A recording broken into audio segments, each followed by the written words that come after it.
নমস্কার বন্ধুরা, তোমরা সবাই কেমন আছো? আশা করি সবাই ভালো আছো। আমার চ্যানেলে তোমাদের সবাইকে স্বাগত জানাই।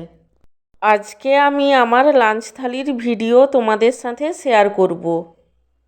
আজকে আমার লাঞ্চের থালিতে আছে গরম গরম সাদা ভাত, তার সঙ্গে আছে এক টুকরো পাতিলেবু, আর আছে আলু দিয়ে মাছের ঝোল, বেগুন পোড়াটাকে আমি কাঁচা পেঁয়াজ, কাঁচা লঙ্কা আর সর্ষের তেল দিয়ে মেখেছিলাম।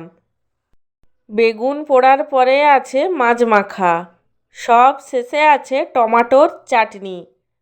টমাটোর চাটনিটা আমি কাজু, কিশমিশ এবং খেজুর দিয়ে বানিয়েছিলাম।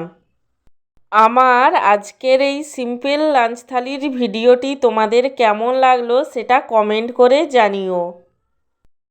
আর ভিডিওটিকে লাইক এবং চ্যানেলটিকে সাবস্ক্রাইব করতে একদমই ভুলো না। সব শেষে তোমাদের সবাইকে জানাই আমার তরফ থেকে অসংখ্য ধন্যবাদ ভিডিওটি দেখার জন্য।